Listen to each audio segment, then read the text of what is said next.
Hey, welcome to Carnell Knowledge. My name is Tom Carnell. You have joined us on our show where we review / recommend 5 movies, a book, and 5 records. We do this 3 times a week here on YouTube, and we've been doing this for a while. And thank you for tuning in. Thank you for subscribing. If you haven't subscribed, please subscribe. Thank you for liking the video. Thank you for watching it to the end, because that really helps me with the algorithm. I'm Tom Carnell. As I have said, I was a buyer and in management at Tower Records, Record Factory, and Warehouse for about 20 years. I published Carpet Noctem back in the 90s, which was a dark art publication in which we interviewed a lot of film and art luminaries. I worked for Fangoria and Dread Central for about 15 years. Ran a podcast or 2, and now I'm an author. You can find my books out on Amazon. Again, we do this show 3 times a week. I just think that there's a lot of stuff out there, and not all of it, not much of it, is being promoted and sent out into the ether here on YouTube or on all social media. If you have anything you want to talk about, please make a comment. I get back to y'all pretty quick. If you want to take it offline, you can email me at tomcarnell@gmail.com. Also, in the description, you will find links to trailers and sometimes full movies of the movies I talk about, an Amazon link to the book I'm going to talk about, and then full YouTube playlists on all of the records. So please don't take my word for it. If something sounds even remotely interesting, just click on the link. It'll take you right to the page of the full album, and judge for yourself. We're going to start today. As you can see, it's a bright sunny day here in Bellingham, Washington, which is kind of rare for us this time of year. So we're out there enjoying it, and I hope you're enjoying it the day where you are. Let's start with our movies. We're going to begin way back in 1922, written and directed by Benjamin Christensen. He stars in it. I think his wife Elizabeth is in this.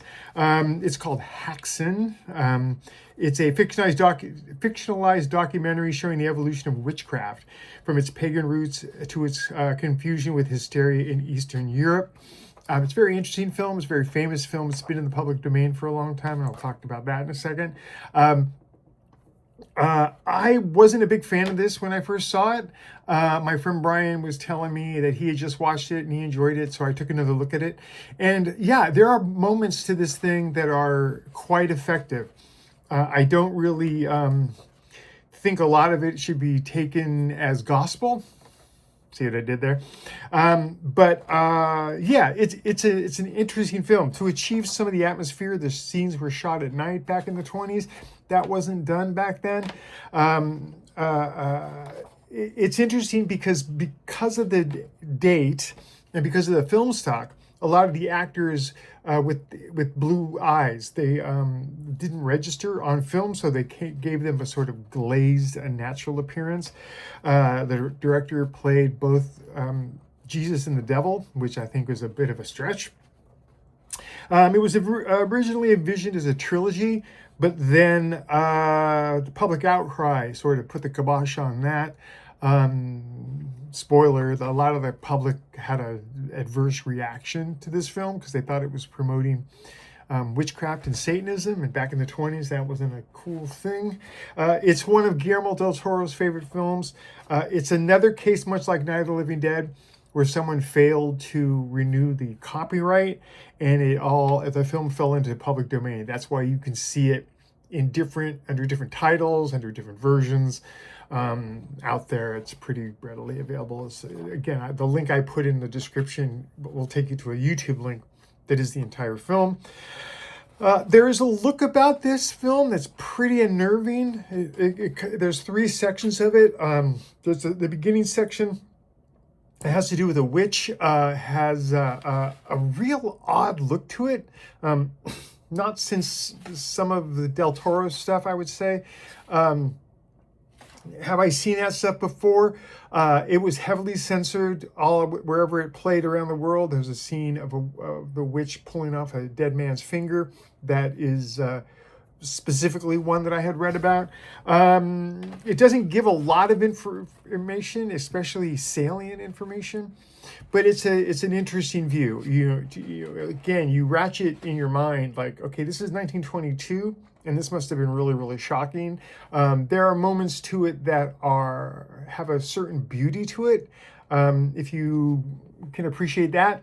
But yeah, it's something that I think every film fan should see. I think especially if you're a horror film fan, you should check this out. And if nothing else, just appreciate and sort of wallow in the mood of the film. Our next film, 1998, directed by Alex Proyas, The Great Dark City. Stars Rufus Sewell, Keith Sullivan, and Jennifer Connelly. The synopsis, as we say around here, is as follows. A man struggles with memories of his past, which include a wife he cannot remember in a nightmarish world no one else ever seems to wake up from. This is a great film. I very much enjoy Dark City. It's one of those films I find myself sort of every few years I drift back to take a rewatch of it. Some interesting things I found out. A number of the sets, including those using a rooftop chase, were sold to the production of The Matrix. And I thought that was interesting. Proyas deliberately put in anachronisms to confuse the audience, to make them feel as if they were watching a dream. The ideas of buildings changing and growing came to Proyas while he was filming The Crow. There is a lot of holdover from The Crow in this, I would say, between the sets and the mood and the sort of overall look of the film. It has the shortest average shot length of any modern narrative production of 1.8 seconds, meaning that every roughly 2 seconds, there's a cut in the film. Influences that I read were Maltese Falcon, Metropolis, Twilight Zone, and Akira. Melissa George is in this as well. It's her acting debut. If you remember, we covered episodes back a film called Triangle, which I highly recommend. It's sort of a time shifts mind F movie. And at one point there was a TV series in development set after the events of this film. I don't know how that would have worked, but sure, I'm down. It's a beautiful film. It's an engaging film. It's an intriguing film. And I think if you haven't seen it, you definitely should. Our third film, 1982. The great Dario Argento directed Anthony Franciosa, Giuliano Gemme, John Saxon, and Daria Nicolodi in a film called Tenebre. It is about an American novelist visiting Rome to promote his latest book, who is stalked and harassed by an obsessed fan, committing a string of murders that appear to be tributes to the things that he's written about in his book. It was inspired by Argento having been stalked by a fan, yeah, take from that what you will. There's a crane shot specifically in this film as a murder takes place. That's phenomenal. It comes, you're looking in a window and then it sort of tracks up and over the building. And it is a stunning piece of filmmaking. Let's see.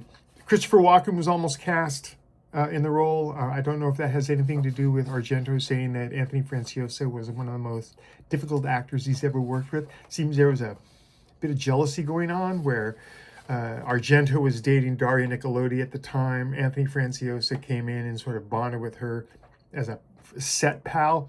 And Argento didn't like it. It's interesting in that both Michele Soavi, who we're going to be talking about incessantly throughout this whole show, not this specific show, but this show in general, Lamberto Bava, both of those guys are in this film. They make sort of small cameos.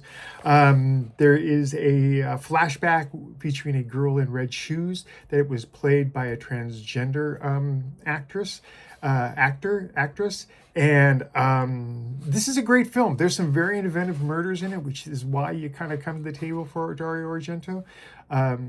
There is a big reveal at the end that isn't such a reveal if you're paying attention, but it's all handled very well. Argento, this is him, this is 82, so it's like him operating in his prime, and he had yet to make things like The Card Player and Sleepless and that kind of stuff, which sort of faltered. I think it's well worth seeing. I think it's got a great score by Claudio Simonetti and Goblin. And yeah, I think you should check it out. And that's why I've included it. Up next, 1990, the great Abel Ferrara doing a film called King of New York, starring Christopher Walken, David Caruso, Lawrence Fishburne. It's about a drug kingpin who is released from prison and seeks to take total control of the criminal underworld now that he's back in the community. Reportedly, Wesley Snipes, who's in this film, he plays a character called Thomas Flanagan, was living in his car during filming. So this is really early on in Wesley Snipes' career. Notorious B.I.G. used the pseudonym Frank White, which is the name of Christopher Walken's character in this, in a lot of songs. Original cut was 2 hours. It was reduced to 106 to avoid an X rating. And it, at one point, was going to be the last film to be rated X before the rating was changed to NC-17. I read that Abel Ferrara had become addicted to crack during the post-production of this film. And in order to get off of that drug, he found heroin, which doesn't seem like a great idea, but he remained addicted to it for a long time. This is a great film. It's a violent film. It's a quotable film. It's got a very sort of coolness to it, and Christopher Walken, man, just every scene he's in, he's just burning. And I think again, when people talk action film, especially New York-based action films, King of New York's got to be up there. And then our last movie from 1974, directed by husband and wife team Willard Hike and Gloria Katz. It's called Messiah of Evil. Stars Michael Greer, Mariana Hill, and Joy Bang. Has to do with a young woman who goes searching for her missing father. She ends up in a small California town which is governed, dun dun dun, by a mysterious undead cult. Anitra Ford is in this, which may not be a name that strikes any bells, but she was the girlfriend in Longest Yard. She was in the Big Bird Cage, and she was one of the original models on The Price is Right.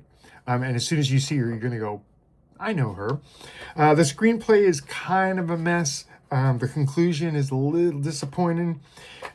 In a way, this is it's like a zombie film that's not a zombie film. It was made well before Dawn of the Dead or even The Crazies, but it oozes dread and suspense.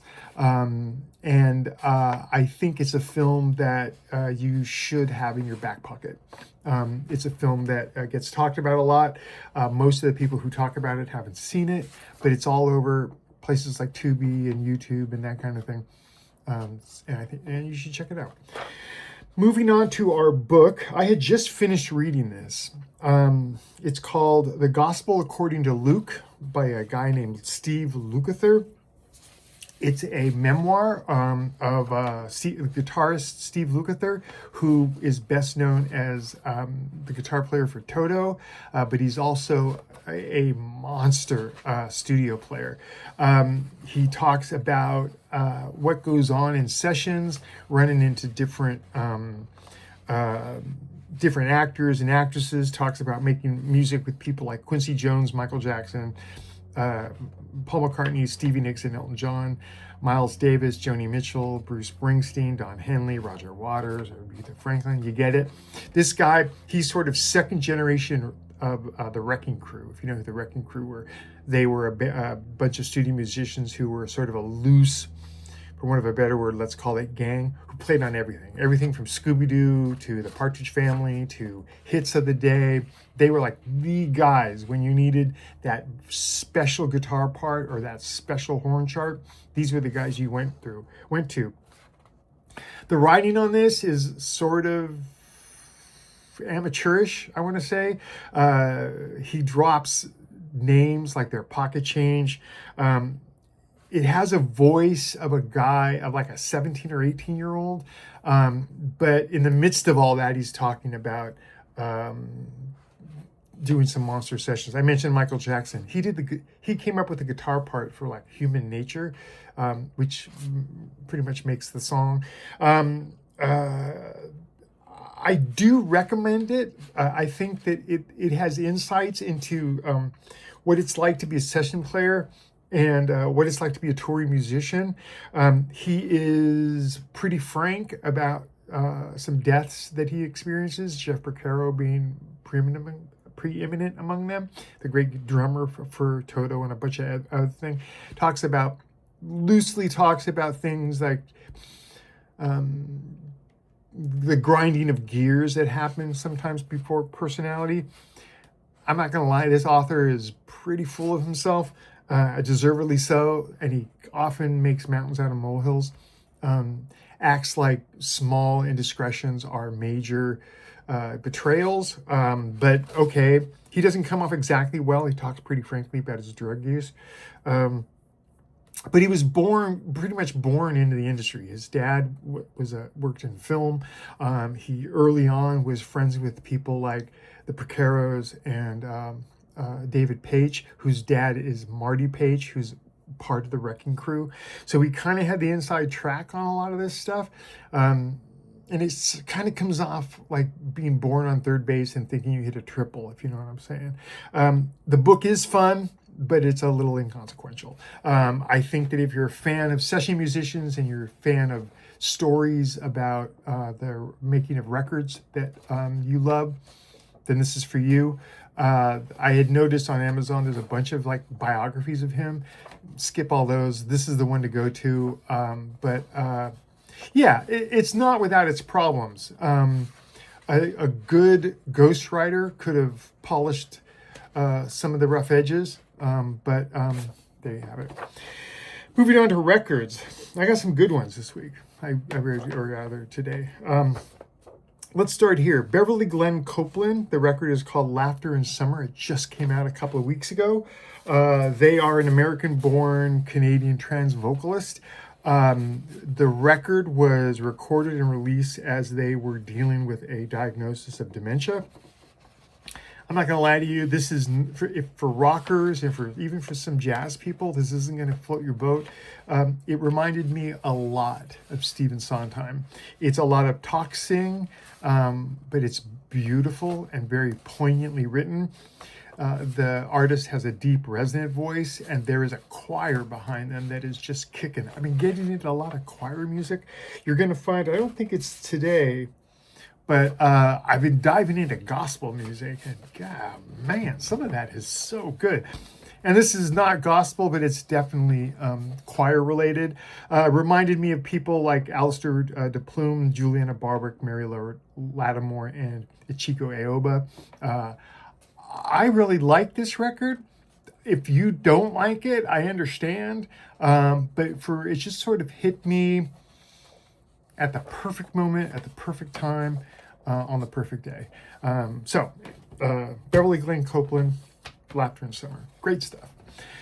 Up next, the band is called Call Sender. The album's called Golden Langur from 2025. It's a brainchild of Paul Elliott, who's a multi-instrumentalist from the UK, and Michael Reed, who's an instrumentalist and a drummer from the Bay Area.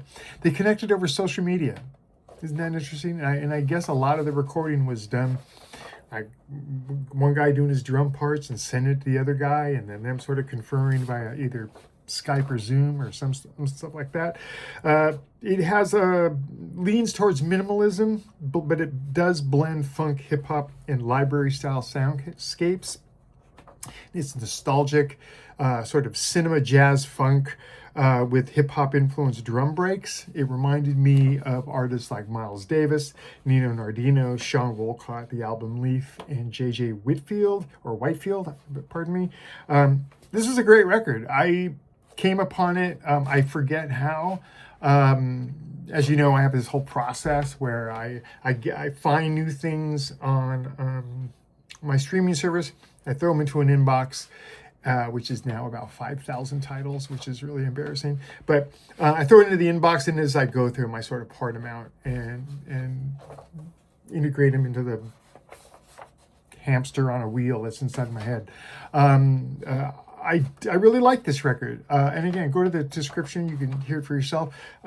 It's not something that some people may like. I mean, there's no rock base to it. There's no hammering of the four, if you know what I mean.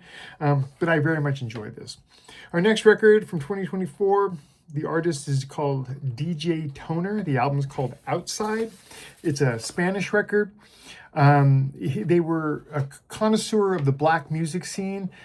So this record is very groove oriented.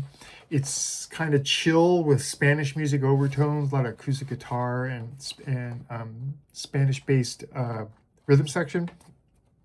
It's very cool, full of cool nuances and surprises.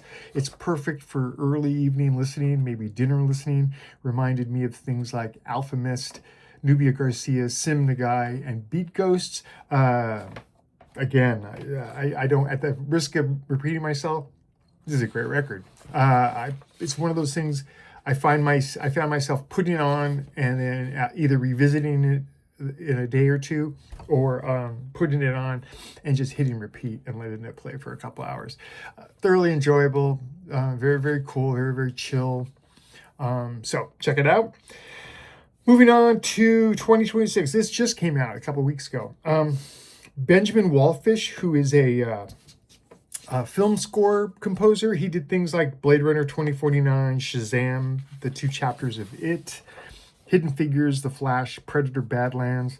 And this is music from a documentary series that National Geographic did from 2026, in which Will Smith travels across all 7 continents in 100 days, exploring extreme environments alongside scientists and experts. I guess he's the guy that stands around and goes, "What's all this?" And then the scientists explain it all. It looked very, very good, what I saw of the documentary. The music is, it's a film score, so go into that with that expectation. But it reminded me of the work of like Alexander Desplat, Michael Diana, Marco Beltrami, Carter Burrell, and the great Lauren Balfe. I really dug this. But then again, if I'm being completely honest, I'm a sucker for film scores. A lot of times when I go through my process of finding new music, I'll usually what I call test drive. I'll pop through a couple of tracks of an album before I decide, like, yeah, that bears further repeating. Most of the time with film scores, it just gets added, and it can be deleted later. But for the most part, I've never met a film score I didn't like. So there you go. Pole to Pole is the series. I don't know if I mentioned that, but it's very, very cool, very, very enjoyable, and it makes me kind of want to check out the documentary. And then our last record. This is a banger. Boy, I'll tell you what. Bassist Bill Laswell, the great bassist, and Pete Namlook, a.k.a. Peter Kuhlman, who's a German ambient and electronic producer, did it's kind of a set called OUTLAND from 2023. It's 6 discs, it's 36 songs, and it's part of a series of records. They did 5 records together in 13 years. This is straight up soundscape, very meditative, very sort of in the moment, very sort of smoke 'em if you got 'em, you know what I mean? Oral painting, just beautiful stuff. It's very much like Lusmord, although it doesn't stay in that sort of pocket for very long. Tetsuo Inoue, Biosphere Ishk, and carbon-based life forms. This is enjoyable stuff. You know, Bill Laswell is one of those artists who again, if you see his name on something, snatch it up. It's gonna, at the very least, it's gonna be interesting, and it's usually pretty great.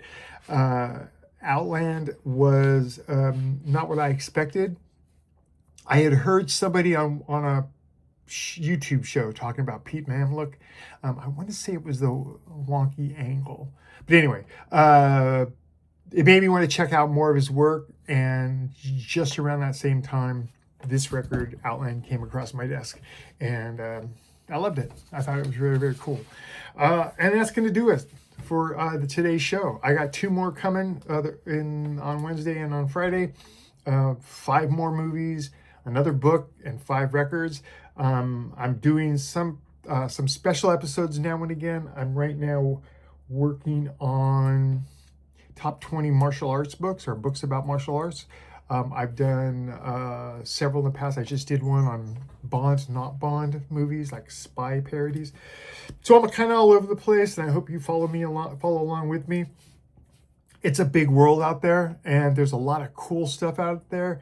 And 90% of it just gets ignored by the talking heads on YouTube and on social media and all of that kind of thing. Either I don't know why. I don't know whether it's because they're trying to cater to an audience that doesn't or may not exist, or they're trying to cater to promo people and PR people and labels and that kind of thing. I don't know. I don't do any of that stuff. My divining rod for all this are my 2 ears and my 2 eyes. If I see stuff or hear stuff that I think is interesting and I think more people should know about it, then it gets included in the show.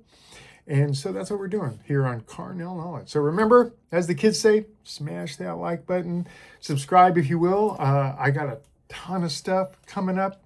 I got a ton of ideas on ways to sort of break your bank, as it were, because again, there's some beautiful stuff out there, and I think more people should hear about it. So that's what I'm doing here. That's my new mission in life.